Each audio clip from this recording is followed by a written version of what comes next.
Shalom. Haleluya. Silakan nama Tuhan. Kita mulai acara ibadah kita pada saat hari ini. Kita siapkan tubuh jiwa dan roh kita untuk memuji dan menyembah Tuhan. Terpujilah nama Tuhan. Mari kita pujikan pujian murahan.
semata-mata hanya oleh karena anugerah-Mu, oleh karena kemurahan-Mu yang Engkau nyatakan di dalam kehidupan kami, sehingga pada sore hari ini kami boleh ada sebagaimana kami ada.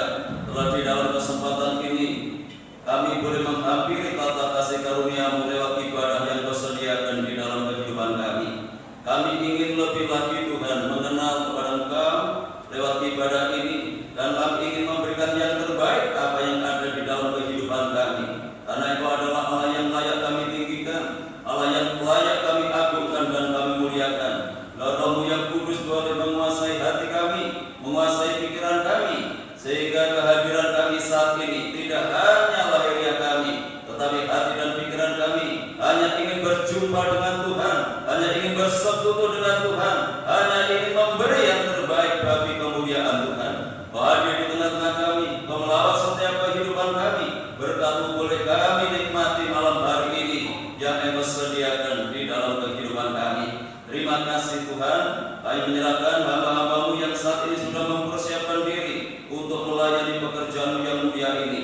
Baik leader, singer, pemain musik, ketua LCD, demikian pula yang menaikkan doa, hamba-Mu yang akan menyampaikan kebenaran firman-Mu. Mari Tuhan Engkau sucikan kami, kuduskan kami, taruhlah di pengurapan darah-Mu yang kudus, turut sertakan dalam pelayanan kami, sehingga pelayanan ini boleh berkenan di hadapan Tuhan dan boleh menjadi berkat bagi sidang jemaat Tuhan. Kalau pekerjaan kuasa kegelapan yang ingin mencoba mengganggu jalannya ibadah kami, bahkan merebut berkat Tuhan yang Tuhan sediakan lewat ibadah ini, kami menyatukan hati bersama jemaat untuk memanggil nama-Mu, yaitu di dalam nama Tuhan Yesus Kristus. Dalam kuasa-kuasa yang bukan dari Allah dalam bentuk apapun yang ingin merebut berkat-Mu yang Kau sediakan bagi kami, kami tolak, kami patahkan kuasanya di dalam nama Yesus. Dan biarlah Roh-Mu yang kudus menguasai tempat ini, menguasai hati dan pikiran kami, sehingga berkat Tuhan lewat ibadah ini seutuhnya boleh menjadi bagian di dalam kehidupan kami. Tuhan berkati gereja-gereja-Mu yang saat ini sedang mengadakan ibadah yang sama seperti kami lakukan. Bagaimana Tuhan memberkati kami, Tuhan memberkati mereka semuanya, agar nama Tuhan dipermuliakan. Hanya di dalam nama Tuhan Yesus Kristus Kepala Gereja, kami serahkan segala doa kami buka ibadah kami pada sore hari ini, dan yang siap untuk memuliakan Tuhan, mari bersama kita katakan amin. Mari saya ucapkan shalom. Shalom. Haleluya. Dikilah nama Tuhan. Seperti yang pertama tadi mengatakan bahwa tidak ada saat ini semua itu karena kemurahan Tuhan saja. Jika pada saat ini juga Tuhan izinkan kita sama-sama untuk menghadapi pandemi virus corona ini, kita yakin bahwa setiap apa yang Tuhan izinkan kepada setiap orang yang percaya atas izin Tuhan, atas rencana Tuhan, dan semua itu akan mendatangkan kebaikan bagi setiap kehidupan kita. Pujilah nama Tuhan. Mari kita pujikan pujian waktu Tuhan.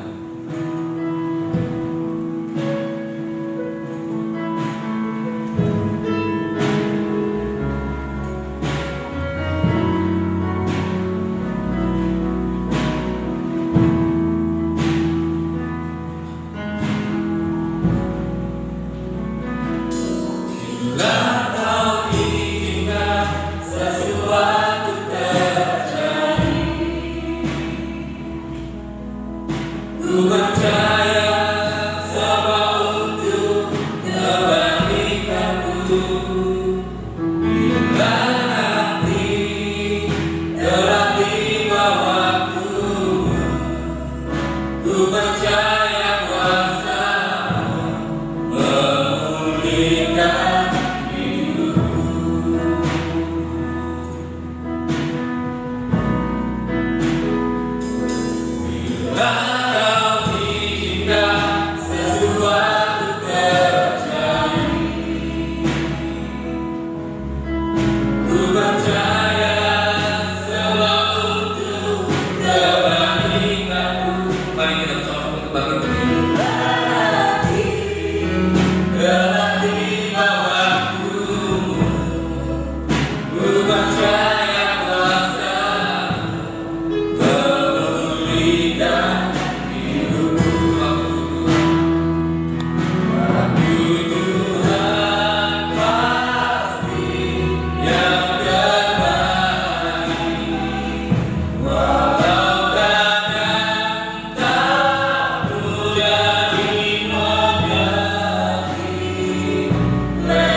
pribadi yang mengenal hati.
puji syukur, hormat serta kemuliaan hanya bagi Kau Bapa. Oleh karena kemurahan, oleh karena kasih-Mu Bapa, sekali lagi yang boleh menerima anugerah kemurahan dan waktu terbaik Tuhan untuk kami boleh datang di hadirat-Mu, mengucap syukur, berterima kasih, dan sebentar Tuhan kami akan menyiapkan hidup kami, menyiapkan hati kami Tuhan untuk mendengarkan firman. Bapa, persiapkan kehidupan kami, terutama hati kami Tuhan. Biar Tuhan Kau bentuk sebagaimana tanah yang subur kehidupan kami Tuhan. Kami boleh menerima firman, benar-benar firman pada malam hari ini Tuhan, boleh tertanam dalam hidup kami, bertumbuh dan berkembang Tuhan. Kami serahkan hamba-Mu, sebentar Tuhan Kau pakai untuk menyampaikan sabda firman, urapi segala persiapan, berikan hikmat, kuasa Roh Kudus Tuhan menyertai hamba-Mu, pimpinan Tuhan mengurapi hamba-Mu, di dalam nama Tuhan Yesus Kristus, Tuhan bekerja atas hamba-Mu. Segala persiapan yang Kau urapi Tuhan, untuk sampaikan lalu firman pada malam hari ini Bapa. Terima kasih Tuhan, terima kasih.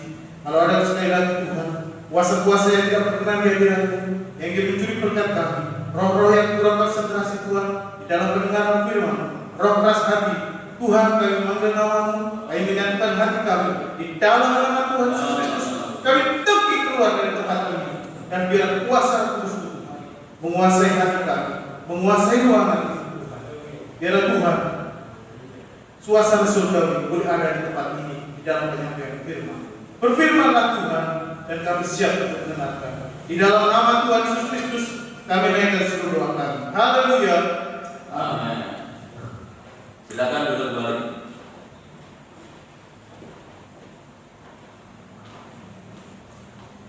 Bapak Ibu Saudara yang dikasihi Tuhan, salam shalom.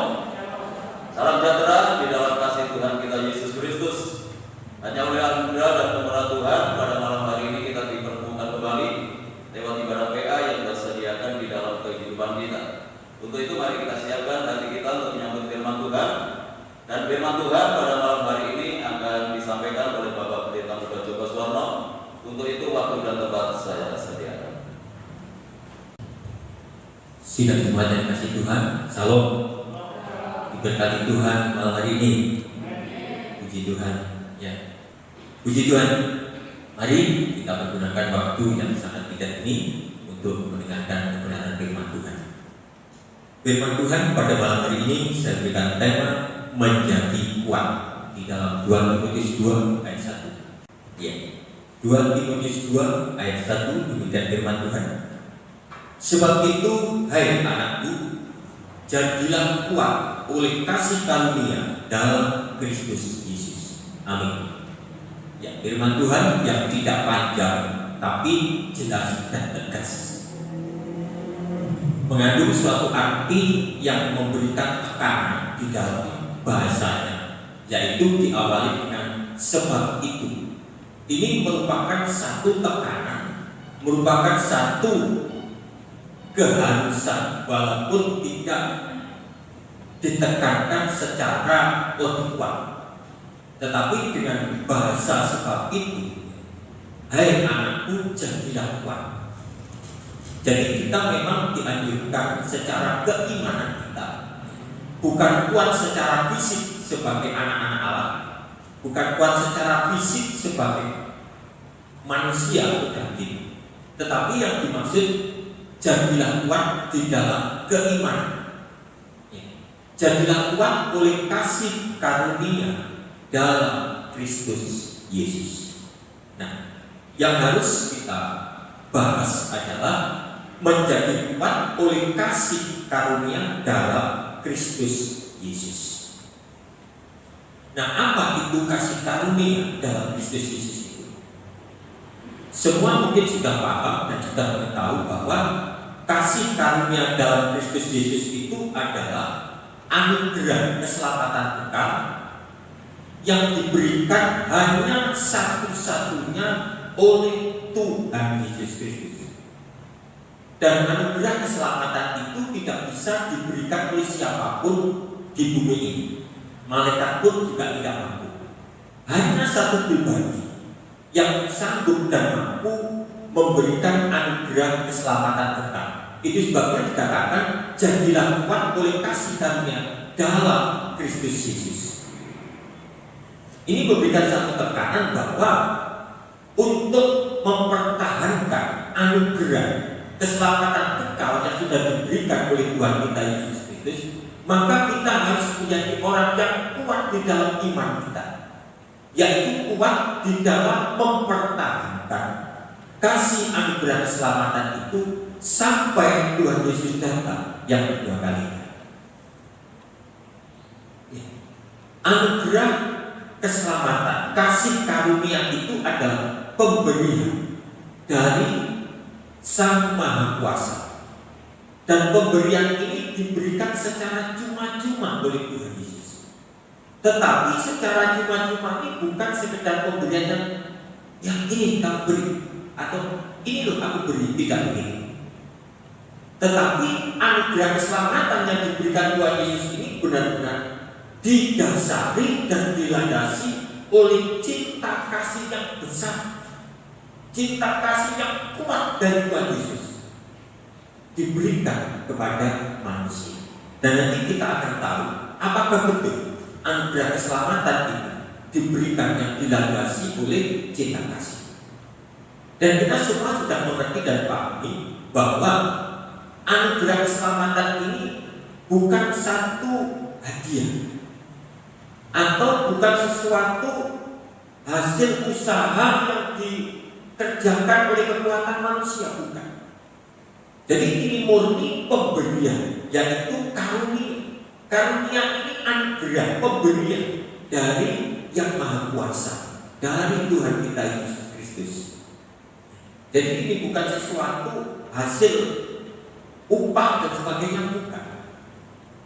Itu sebabnya betapa besarnya penghargaan yang harus kita berikan kepada Tuhan Yesus, sebab Dia sudah memberikan anugerah karunia ini dengan dilandasi, didasari dengan cinta kasih. Nah, itu sebabnya suasana ini ditekankan di dalam 2 Timotius 2 ayat 1, dikatakan sebab itu hai anakku jadilah kuat. Harus menjadi kuat, jangan sampai pemberian atau karunia ini menjadi hilang, menjadi sia-sia. Puji Tuhan. Nah, mari kita akan membahas dan mendasari bagaimana kita harus menjadi orang-orang yang kuat. Untuk menjadi kuat, maka manusia itu harus mengalami perubahan itu. Kita akan membaca di dalam 1 Petrus 1 ayat 3 sampai 5.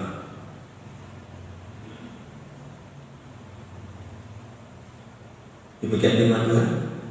Terpujilah Allah dan Bapa Tuhan kita Yesus Kristus, yang karena rahmat-Nya yang besar telah melahirkan kita kembali oleh kebangkitan Yesus Kristus dari antara orang mati kepada suatu hidup yang penuh pengharapan, untuk menerima suatu bagian yang tidak dapat binasa, yang tidak dapat cemar, dan yang tidak dapat layu, yang tersimpan di surga bagi kamu, yaitu kamu yang dipelihara dalam kekuatan Allah karena imanmu, sementara kamu menantikan keselamatan yang telah tersedia untuk dinyatakan pada akhir zaman. Amin.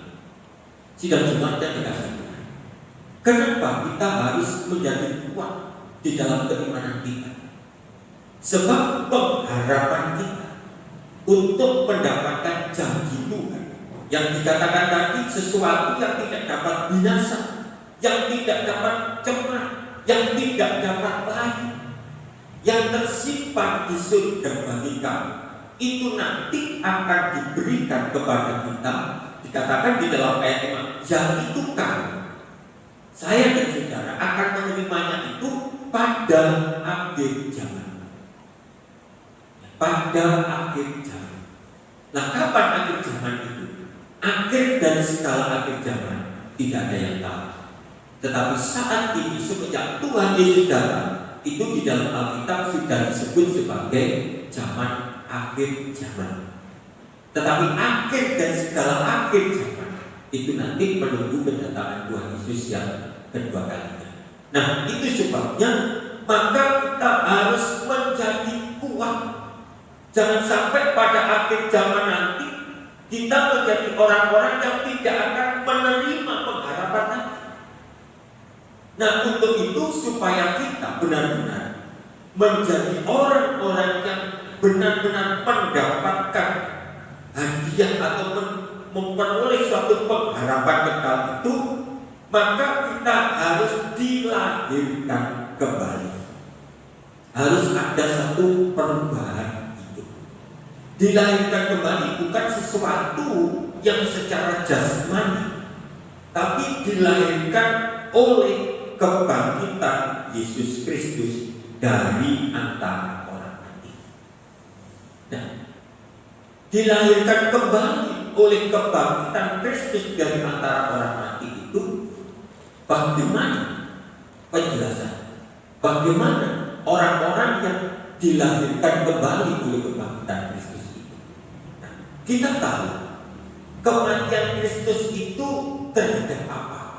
Hari Minggu kemarin juga saya jelaskan, kematian Kristus bukan karena Tuhan Yesus melanggar dosa, tetapi kematian Kristus adalah untuk mengalahkan dosa, mengalahkan maut, sehingga kebangkitan Kristus dari antara orang mati itu adalah mematikan kuasa dosa, sehingga orang yang dilahirkan kembali adalah orang-orang yang sudah memulai cara hidup yang baru.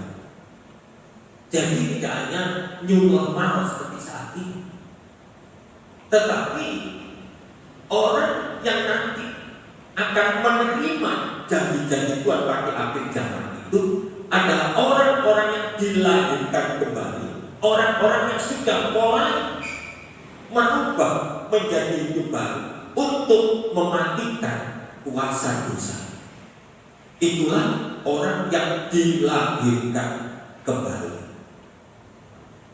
Jadi bukan dilahirkan kembali serta-merta kalau sudah dibaptis berarti sudah lahir baru. Memang betul secara fisik. Tetapi buah dari baptisan itu apa? Nah, seharusnya setelah orang itu dibaptis, setelah orang itu dilahirkan kembali, maka orang itu sudah mengalami kehidupan yang baru, yaitu mematikan kuasa dosa. Dan itu bukan tanggung jawab yang gampang, dan bukan tanggung jawab yang ringan. Itu memerlukan kekuatan. Yang disebabkan nanti dikatakan, hai anakku, sebab itu jadilah kuat di dalam keimanan untuk mengerjakan sebagai orang-orang yang telah dilahirkan kembali. Nah, maka di situ orang-orang yang telah dilahirkan kembali itu akan memiliki suatu pengharapan, memiliki suatu janji untuk menerima sesuatu, katakan tadi, yang tidak dapat binasa, yang tidak dapat cemar, yang tidak dapat layu. Semuanya itu hanya ada di surga. Sebab semua yang ada di bumi, semuanya nanti akan dilenyapkan bersama bumi ini. Apapun yang dimiliki manusia, apapun yang dicintai manusia di dunia ini nanti, semuanya akan dilenyapkan bersama bumi yang ada saat ini. Begitu, sehingga benar-benar ditekankan di dalam 1 Petrus 1 ayat 5, yaitu kamu, yaitu saya dan saudara, yang dipelihara dalam kekuatan Allah karena iman. Sementara kamu menantikan keselamatan yang telah tersedia untuk dinyatakan pada akhir zaman. Nah, orang-orang yang akan kuat sampai pada akhir zaman itu adalah orang-orang yang dipelihara oleh kekuatan Allah. Jadi kalau orang mengandalkan kekuatannya, mengandalkan kepandaiannya, mengandalkan pikirannya, kejiaibannya, Mungkin merasa, oh aku sudah senior, sudah baik. Itu belum cukup. Tetapi yang menjadi kekuatan yang sesungguhnya adalah orang-orang yang dipelihara dalam kekuatan Allah karena iman. Nah, bagaimana iman yang dipelihara oleh kekuatan Allah dikembangkan? Iman yang dipelihara oleh kekuatan Allah itu adalah orang-orang yang menyadari bahwa sebenarnya hidupnya itu sudah dilahirkan kembali. Dilahirkan kembali. Jadi dilahirkan kembali dan setelah orang itu mulai dipelihara oleh kekuatan Allah. Nah, orang-orang yang dipelihara oleh kekuatan Allah itu tentunya orang-orang yang dalam pengawasan Allah. Dipelihara oleh Allah itu jadi kita menyadari orang-orang yang dipelihara oleh Allah itu tentunya orang dalam pengawasan Allah, orang dalam perlindungan Allah, orang dalam penyertaan Allah, dan sebagainya dan sebagainya. Dan sekarang kita harus menyadari sebenarnya bagaimana orang yang layak dalam penyertaan Allah. Bagaimana sebenarnya orang itu layak untuk dipelihara oleh Allah. Bagaimana sebenarnya orang itu layak untuk bersama-sama dengan Allah. Di dalam 1 Korintus dikatakan, jikalau kita ingin menjadi umat Allah dan Allah ingin menjadi Allah kita, maka syaratnya kita harus berani keluar. Kita harus berani memisahkan diri dari berhala-berhala. Nah, sehingga yang itu kamu yang dipelihara dalam kekuatan Allah, berarti orang-orang yang bisa menempatkan diri menjadi orang-orang yang layak hidup bersama-sama dengan Allah. Nah, siapa orang-orang yang layak hidup bersama-sama dengan Allah? Yaitu orang-orang yang dilahirkan kembali secara benar. Jadi orang-orang yang dilahirkan kembali secara benar itu orang yang sudah memulai cara hidup yang baru untuk mematikan kuasa dosa. Jadi seperti kemarin Ibu saya jelaskan bahwa mematikan kuasa dosa itu, jadi dosa itu sudah tidak mempunyai keinginan lagi di dalam kehidupan manusia. Tidak mempunyai keinginan lagi, sebab kuasanya sudah dimatikan oleh kematian dan kebangkitan Tuhan kita Yesus Kristus. Nah, puji Tuhan. Orang yang dipelihara oleh kekuatan Allah, maka orang itu harus mengalami pembaharuan. Harus dirubah cara-cara yang lama, yang semuanya itu bisa dikerjakan oleh kuasa Roh Kudus. Nah, kita lihat di dalam Titus 3 ayat 3 sampai 5. Demikian firman Tuhan. Karena dahulu kita juga hidup dalam kejahilian, tidak taat, sesat, menjadi hamba berbagai-bagai nafsu dan keinginan, hidup dalam kejahatan dan kedengkian, keji, saling membenci. Tetapi ketika nyata kemurahan Allah, adalah dilahirkan kembali. Ya, saya ulangi. Tetapi ketika nyata kemurahan Allah, juru selamat kita dan kasih-Nya kepada manusia, pada waktu itu Dia telah menyelamatkan kita, bukan karena perbuatan baik yang telah kita lakukan, tetapi karena rahmat-Nya oleh pemandian kelahiran kembali dan oleh pembaharuan yang dikerjakan oleh Roh Kudus. Dan inilah orang-orang yang dilahirkan kembali itu harus mengalami pembaharuan. Sebelum dilahirkan kembali, Titus 3 ayat 3 tadi jelas mengatakan berbagai-bagai hal, yaitu kejahilan, tidak taat, sesat dan sebagainya nanti. Dan semuanya itu harus ditinggalkan, harus dirubah, mengalami perubahan hidup. kemurahan Allah tadi yaitu melahirkan kembali. Nah, kalau orang sudah merasa mendapatkan anugerah tadi, menjadi kuat oleh karena mendapatkan anugerah dari Tuhan, ya, itulah yang dikatakan nyata kemurahan Allah. Disitulah maka kelahiran kembali itu harus menjadi nyata. Dan Tuhan tidak membiarkan manusia untuk meninggalkan perkara-perkara yang ada di dalam Titus 3 ayat 3. Tetapi Tuhan memberikan seorang penolong. Di dalam ayat 5 dikatakan yang dikerjakan oleh Roh Kudus. Nah, sehingga orang yang dilahirkan kembali itu, maka manusia yang dilahirkan kembali hidupnya harus bersamaan dengan Roh Kudus. Selagi orang ini hidupnya tidak selalu bersamaan dengan Roh Kudus, maka manusia ini tidak akan mampu untuk meninggalkan apa yang tercatat di dalam Titus 3 ayat 3. Sehingga tidak akan mengalami perubahan, tidak akan mengalami kelahiran kembali. Sehingga apa yang direncanakan oleh Allah, anugerah keselamatan tadi, menjadi gagal. Sebab tidak semua produk menjadi berhasil. Ada yang dikatakan produk gagal. Nah, kenapa produk itu bisa gagal? Karena orang yang sudah diberikan seorang penolong ini tidak mengambil bagian, tidak menyatakan seorang penolong, yaitu Roh Allah sendiri itu ada di dalam hidupnya untuk memberikan satu kekuatan sehingga manusia itu sanggup untuk dilahirkan kembali. Dan disitulah maka kita membutuhkan kekuatan,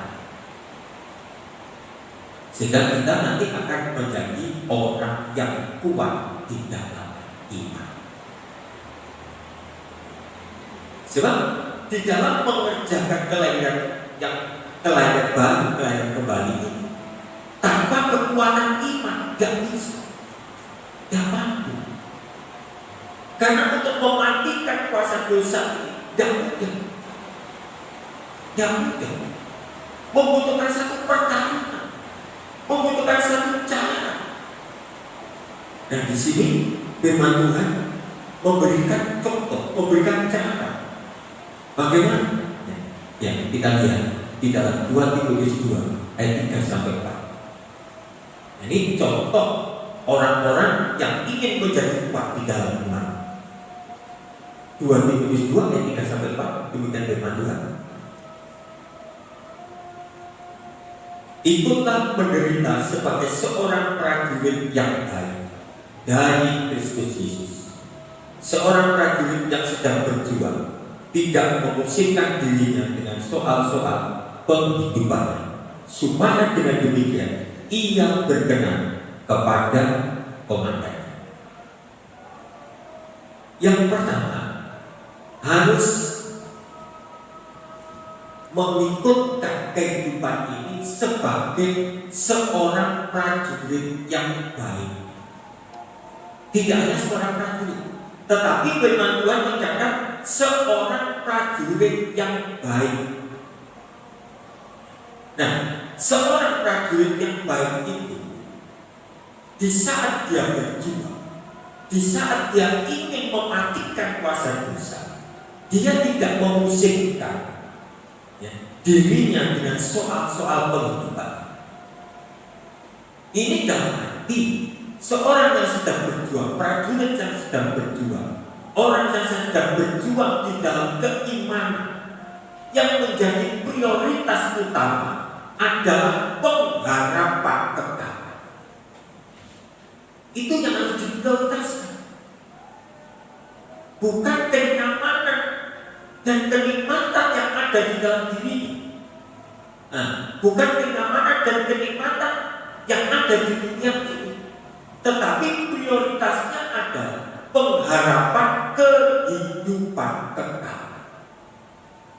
Nah, di sini dikatakan prajurit yang sedang berjuang tidak memusingkan dirinya dengan soal-soal kehidupan. Kenapa demikian? Supaya mereka dapat berkenan kepada komandan. Nah, komandannya ini, Allah ini, dia tidak akan memberikan satu rencana yang berharga apabila prajurit ini masih sibuk dengan kepentingan-kepentingan yang ada di dalam kebutuhan pribadi, yaitu soal-soal kenikmatan, keindahan, dan kecintaan dunia. Itu sebabnya kemarin Pak Heri tanya, bagaimana Pak perbandingannya? 70-30 oke. Oke. Nah, coba saya ingin memberikan sedikit. Tidak semua prajurit itu baik. Nanti tanya Pak Aris. Ada prajurit yang namanya disensi. Prajurit disensi itu prajurit yang dalam masalah, prajurit yang melanggar hukum, begitu Pak Aris ya? Ada. Dan itu dikejar-kejar. Dan kalau ditangkap, kalau tertangkap, waduh, hukumannya itu luar biasa. Hukumannya itu luar biasa, tanpa harus kata. Dihajar luar biasa. Ya. Yang kedua juga ada prajurit yang biasa-biasa saja, yang penting aktif. Ada. Tetapi ada prajurit yang mendapatkan rencana penghargaan karena prajurit ini berprestasi dengan baik. Karena prajurit ini ingin memuaskan hati komandan, sehingga dia bekerja dengan segiat-giatnya, dia bekerja dengan sebaik-baiknya, tidak memusingkan dengan kepentingan-kepentingan dirinya. Dia ingin memikirkan apa yang dikehendaki oleh komandannya, sampai berhasil, sehingga prajurit ini mendapatkan rencana penghargaan. Nah, inilah prajurit yang baik. Nah, tadi dikatakan di dalam 2 Timotius ayat 3, jadilah prajurit yang baik dari Kristus Yesus. Nah, kira-kira kita bertanya, apakah Kristus Yesus itu membutuhkan seorang prajurit yang baik atau prajurit yang biasa-biasa saja? Atau prajurit yang sering melakukan atau disebut sebagai prajurit disensi, yang dikejar-kejar?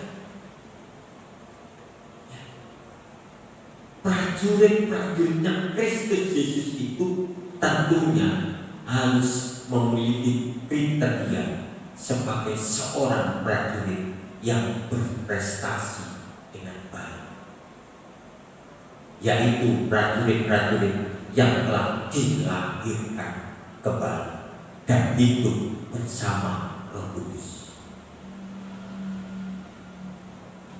Di situ maka kita memerlukan satu kekuatan. Kita harus bisa menempatkan diri sebagai prajurit-prajurit yang dipelihara dalam kekuatan Allah. Tanpa kita dipelihara oleh kekuatan Allah, maka kita tidak akan menjadi prajurit-prajurit yang berprestasi. Kalau kita hanya menjadi prajurit-prajurit yang biasa, belum tentu kuat untuk menanti pengharapan sampai pada akhir zaman. Belum tentu kuat, belum tentu. Ya, nah, saya akan memberikan contoh sebagai orang-orang yang paham. Kejadian 9 ayat 1 sampai 2 kita masuk dulu. Ini contoh orang-orang yang kuat di dalam iman.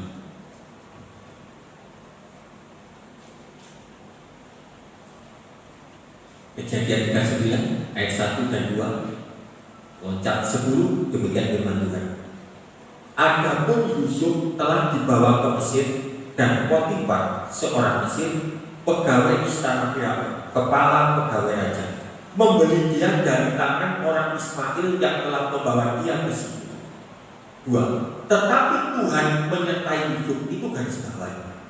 Tetapi Tuhan menyertai Yusuf sehingga ia menjadi seorang yang selalu berhasil dalam pekerjaannya. Maka tinggallah ia di rumah tuannya orang miskin itu. Yusuf adalah seorang yang disertai Tuhan. Yusuf adalah orang yang benar-benar mendapatkan kekuatan dari Allah, sehingga Yusuf menjadi seorang yang selalu berhasil. Yusuf menjadi seorang yang kuat di dalam pekerjaan. Hasilnya ayat 10. Walaupun dari hari ke hari perempuan itu membujuk Yusuf, Yusuf tidak mendengarkan bujukannya itu untuk tidur di sisinya dan bersetubuh dengan dia. Ini hasilnya. Jadi Yusuf ini dibujuk oleh tante Potifar tidak sekali, tetapi dari hari ke hari, tak tahu berapa lamanya, tetapi hari ke hari ini menjelaskan sesuatu yang sering dan terus berlanjut. Saudara bisa menggambarkan pegawai istana, seorang yang kaya raya seperti Potifar, yang mungkin mempunyai istri jelek. Saya yakin tante Potifar ini pasti cantik. Tetapi secantik apapun, karena Yusuf ini orang yang disertai Tuhan, orang yang dalam pemeliharaan Tuhan, orang yang mendapatkan kekuatan dari Tuhan, maka dia menjadi seorang yang selalu berhasil, orang yang kuat di dalam keimanan. Pencobaan yang dialami Yusuf ini pencobaan level yang paling tinggi bagi seorang laki-laki.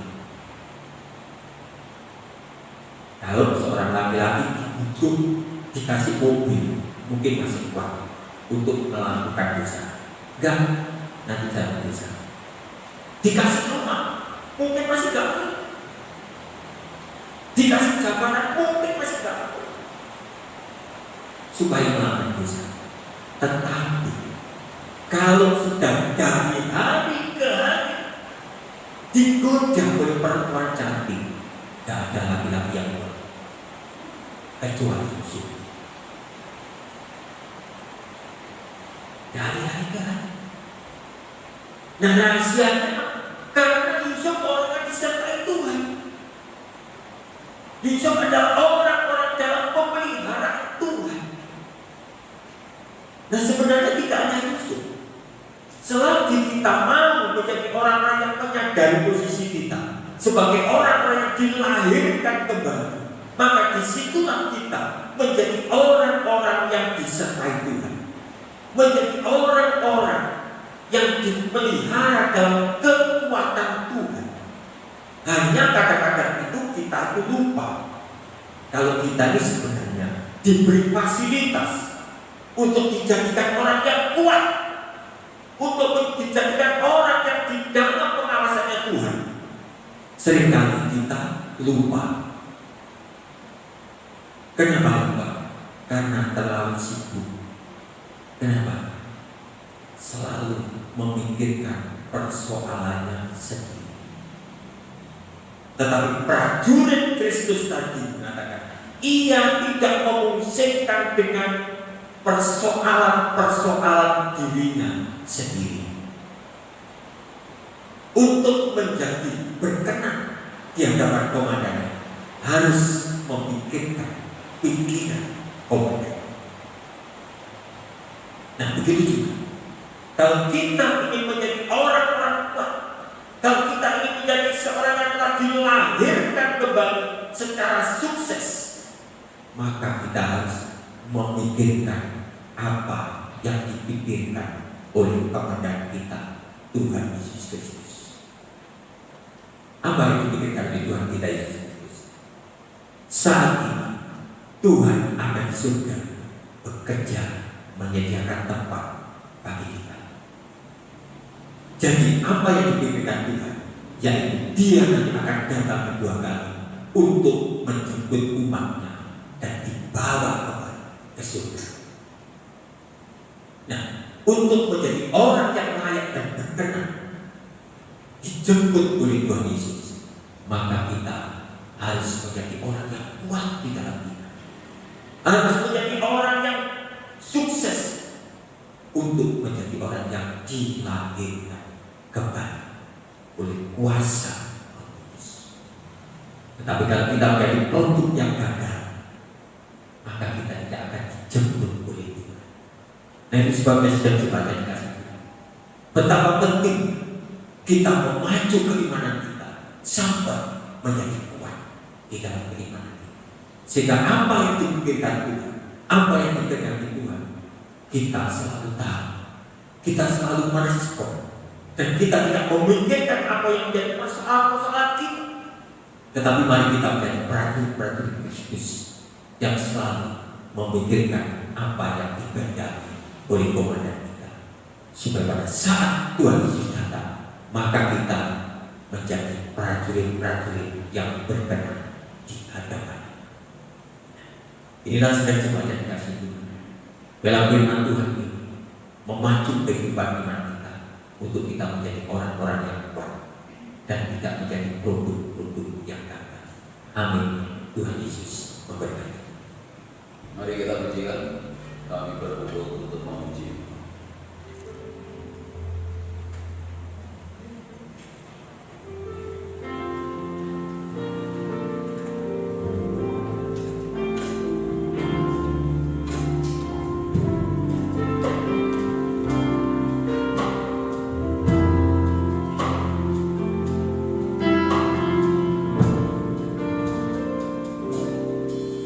Kami berkumpul untuk memuji-Mu. Kami berkumpul untuk menyembah-Mu. Kehadiran-Mu itu yang kami perlu.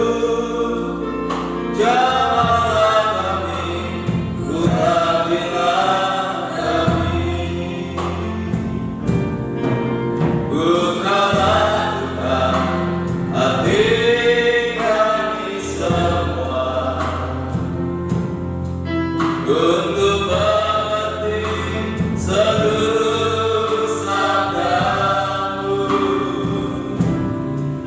firman-Mu Tuhan menjawab segala tantangan yang mampu dipermuliakan.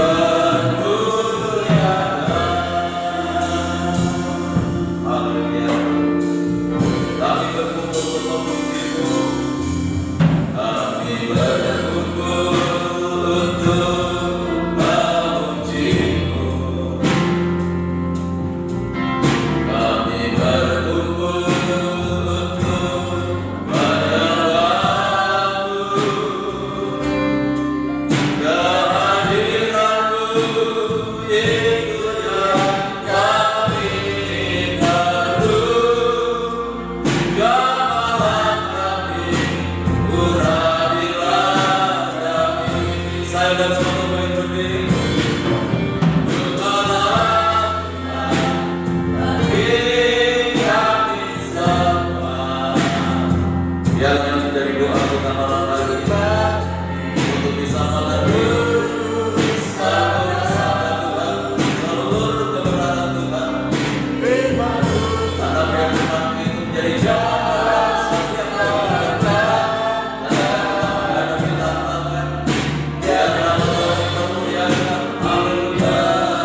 Bukalah Tuhan hati kami semua. Saya undang Bapak Sukono untuk tampil ke depan untuk pimpin kita di dalam doa.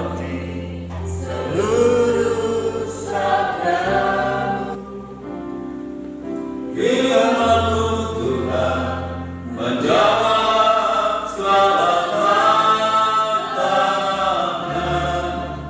Yang-Mu dipermuliakan.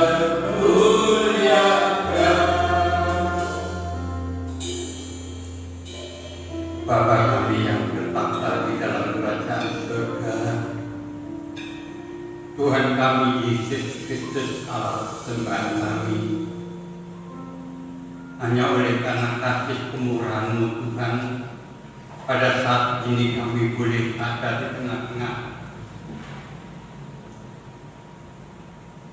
kuasa-Mu Tuhan, di mana Engkau berfirman memotivasi kami, yang mana pada saat-saat ini adalah saat yang sukar Tuhan.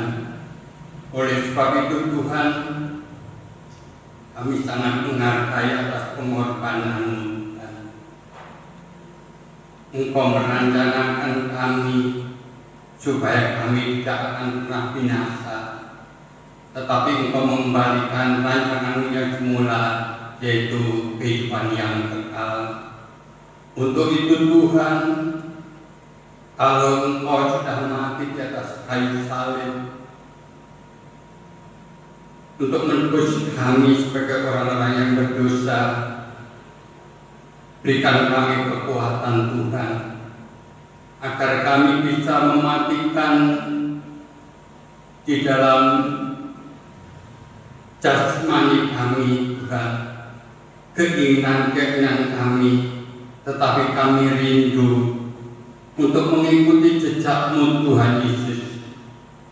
Apabila Engkau Tuhan membawa kami di dalam satu keselamatan, itu berarti Tuhan hidup kami akan Kau pakai sebagai alat-Mu Tuhan. Namun kami menyadari kami tidak bisa memiliki satu kemampuan tanpa campur tangan Tuhan. Oleh sebab itu Roh Kudus, tuntunlah kami, pimpinlah kami, supaya kami Tuhan tidak lagi hidup di dalam ketagihan kami, tetapi kami belajar dan belajar Tuhan untuk mengikuti kehendak dan rencana-Mu Tuhan. Sebagaimana seorang prajurit tidak memusingkan hal-hal di dalam kehidupan ini, tetapi seorang prajurit harus mengikuti teladan daripada komandannya. Demikian juga bagaimana seorang Yusuf yang taat dan setia kepada Allah. Oleh karena Yusuf bisa melewati tantangan-tantangan karena Yusuf disertai oleh Tuhan. Demikian harapan kami di dalam satu kehidupan kami. Biarlah Tuhan Engkau menuntun kami, memimpin kami, sehingga setiap perjalanan hidup kami boleh mengikuti kehendak dan rencana-Mu Tuhan. Dan kami menyadari hidup ini adalah terbatas bukan oleh karena kekalahan, tetapi terbatas oleh karena kematian. Kami tidak tahu Tuhan kapan Tuhan kami hidup ini, tetapi biarlah kami Tuhan mempersiapkan diri untuk senantiasa menyambut daripada kehidupan kekal ini Tuhan. Inilah merupakan satu kerinduan kami, dan kami bersyukur atas firman-Mu. Pakai hamba-Mu sebagai saluran berkat, sehingga hamba-Mu bisa menyampaikan kebenaran firman-Mu, sehingga membangkitkan iman, harap dan kasih-Nya kepada jemaat-Mu yang ada di tempat ini Tuhan. Terima kasih Bapa, terima kasih. Segala puji hormat bagi Tuhan. Hanya di dalam nama Tuhan kami Yesus Kristus kami alaskan doa kami. Haleluya. Amin. Silakan duduk kembali. Waktu selanjutnya saya dan Bapak Sutrisno untuk bisa menyampaikan doa gereja. Minggu depan kita bertemu kembali di tempat ini, dan jangan lupa kita punya jadwal masing-masing masing-masing itu perlu diperhatikan. Terima kasih. Selanjutnya dari ibadah berjalan seperti biasa. Seperti biasa pula seperti terpisah, aku akan berusaha dengan yang ada di tempat ini. Kita selalu doakan kembali kita agar selalu sehat. Aku akan saudara-saudara kita yang lain yang sakit. Juga kita doakan situasi seperti ini yang akan segera berlalu, sehingga kita akan lebih leluasa untuk bisa beribadah, bisa berjabat akan satu dengan yang lain. Ini untuk kasih kita terhadap saudara-saudara, karena saat ini kita hanya bisa pandangan saja. Mudah-mudahan tidak terlalu lama kita bisa berjabat akan lagi. Terima kasih, dan akhirnya kita doakan bangsa dan negara. Terima kasih. Mari. Persembahan tantangan minggu kemarin berjumlah Rp1.775.000.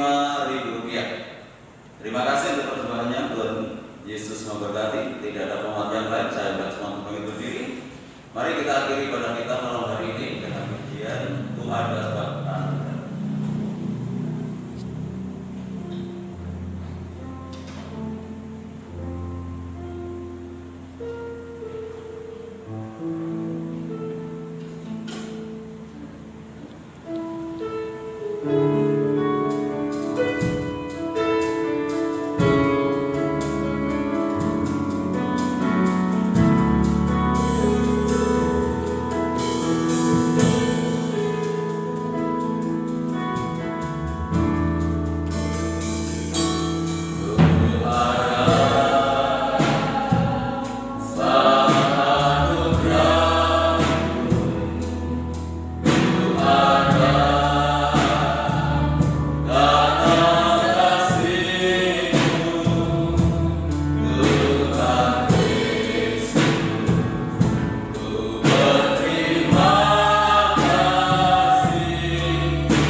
Terima kasih Tuhan, Roh Kudus yang akan menolong kami, supaya setiap tantangan yang ada di depan kami dapat kami atasi oleh karena Tuhan yang menyertai dalam hidup kami. Sebelum kami tinggalkan tempat ini, kami menyerahkan kesehatan Ibu Gembala, kami berdoa untuk Ibu Darmiase, kami serahkan saat ini untuk Ibu Veronica, untuk Bapak Edi Susanto, kami berdoa untuk saudara kami Julius bersama keluarga yang mungkin saat ini masih dalam kondisi yang kurang sehat. Kami serahkan semua ke dalam tangan-Mu. Kami percaya kuasa Tuhan tidak pernah berubah hari ini bahkan untuk selamanya bagi orang yang percaya kepada Tuhan. Untuk itu mari Tuhan ulurkan tangan kuasa-Mu jamah mereka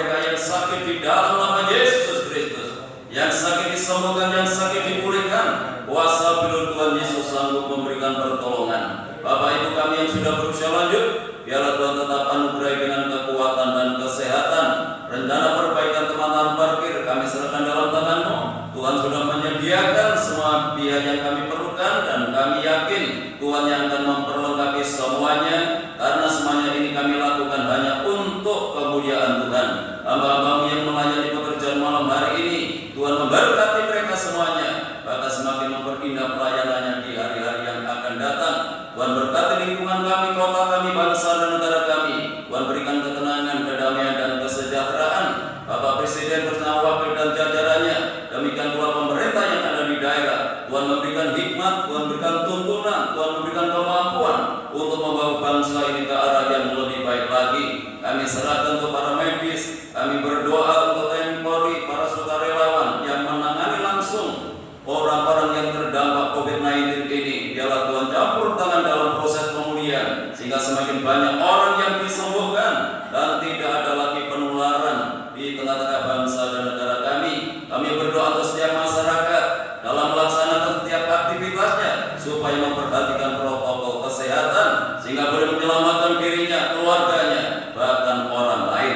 Terima kasih Tuhan, kami serahkan seluruh sidang jemaat-Mu ke dalam tangan-Mu, baik yang hadir malam ini maupun yang tidak hadir, baik yang ada di dalam kota maupun yang ada di luar kota. Tuhan tetap jaga, lindungi, serta tuntun dan bimbing mereka, supaya mereka tetap menjadi anak-anak-Mu yang setia dan mengasihi Tuhan, menjadi anak-anak-Mu yang tetap hidup di dalam kekudusan dan kebenaran. Rumah tangga, keluarga, kehidupan kita jemaat Tuhan berkati dengan ketenangan, kedamaian dan kesejahteraan. Kalau usaha pekerjaan Tuhan dan tanggung jawab yang mereka lakukan, Tuhan buat berhasil dan beruntung. Peliharakan mereka dalam kasih-Mu, sehingga tidak ada satupun di antara anak-anak-Mu yang hidup di dalam kekurangan. Anak-anak yang masih duduk di bangku sekolah, mulai dari pelektur saya perguruan tinggi, berkatilah mereka dengan kecerdasan dan kearifan. Walaupun saat ini mereka masih belajar di rumah, namun menjadi anak-anak yang tetap semangat dalam pembelajarannya, akan menjadi anak-anak yang berprestasi dalam akademiknya, selalu dapat jadi berkat di dalam pergaulannya. Kami menyerahkan untuk rencana pernikahan saudara kami Andika bersama saudara kami Devi, demikian pula untuk Stefanus bersama Nisya dalam tangan-Mu. Kiranya Tuhan menolong, Tuhan memberkati, dan akan memperlengkapi apa yang diperlukan saat ini, dan lewat pernikahan kedua saudara kami ini membuat nama Tuhan dipermuliakan. Sebentar lagi kami akan tinggalkan tempat ini, akan kembali ke rumah kami masing-masing. Kami tetap mohon pimpinan dan penyertaan Tuhan dalam perjalanan kami, tiba di rumah dengan selamat, tidak kekurangan sesuatu apapun. Kembalikan kami dalam kegiatan ibadah yang akan datang dalam keadaan yang lebih baik dari malam hari ini. Bapak Ibu Saudaraku yang dikasihi oleh Tuhan, sekarang pulanglah dan terimalah berkat damai sejahtera dari Allah Bapa, kasih karunia-Nya dari Tuhan Yesus Kristus, dan lewat persekutuan Roh-Nya yang kudus, menyertai dan memberkati kita mulai